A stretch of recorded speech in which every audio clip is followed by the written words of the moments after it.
সাবিত্রীর রান্নাঘরে আপনাদের সবাইকে স্বাগত।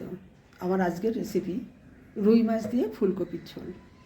রুই মাছ নিয়েছি, ফুলকপি নিয়েছি, পেঁয়াজ নিয়েছি, টমেটো নিয়েছি, নুন আছে, গ্রেট করা আদা আছে, লঙ্কার গুঁড়ো আছে, ফোড়নের জন্য জিরে তেজপাতা আছে, ধনে গুঁড়ো আছে, জিরে গুঁড়ো আছে, হলুদ আছে, ধনে পাতা আছে, লাস্টে গরম মশলা লাগবে। এটা সর্ষের তেলে হবে। আমি মাছগুলো ভেজে নিচ্ছি।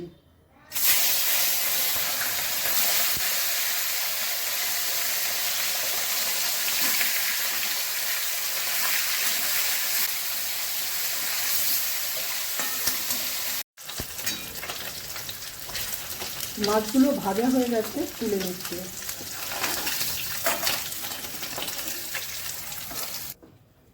এবার আমি ফুলকপিগুলো ভেজে নিচ্ছি।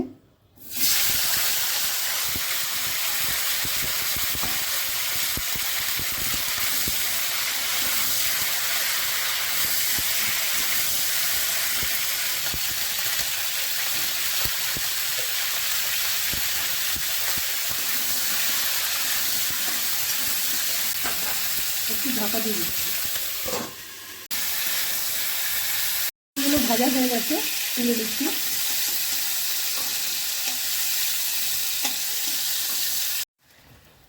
জিরে ফোড়ন করছি, দুটো তেজপাতা দিচ্ছি। এবার আমি পেঁয়াজ দিয়ে দিচ্ছি।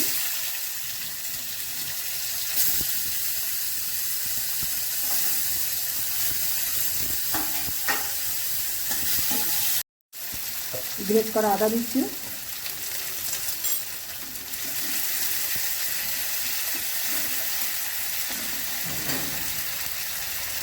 নুন দিয়ে দিচ্ছি, হলুদ দিলাম,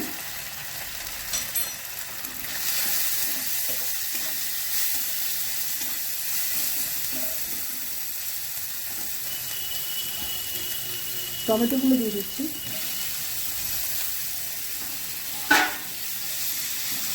এবার একটু ঢাকা দিচ্ছি।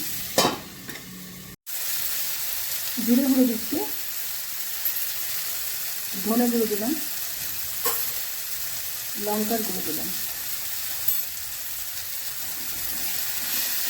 এবার মশলাটা একটু কষিয়ে দিচ্ছি। যেহেতু গুঁড়ো মশলা বেশিক্ষণ লাগবে না। এবার আমি ভাজা ফুলকপিগুলো দিয়ে দিচ্ছি, একসঙ্গে কষিয়ে নেব।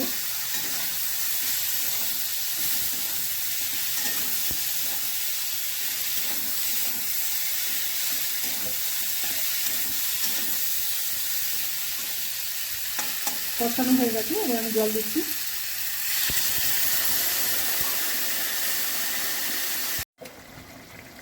ঝোল ফুটছে, মাছগুলো দিচ্ছি।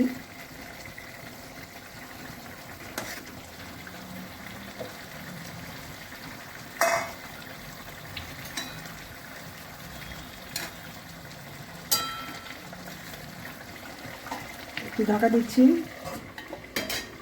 গরম মশলা দিচ্ছি।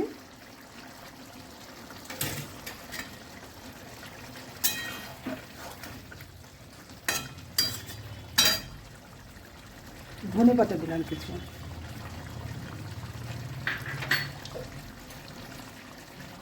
শীতকালে এখন ধনে পাতা বেশ ভালোই লাগে।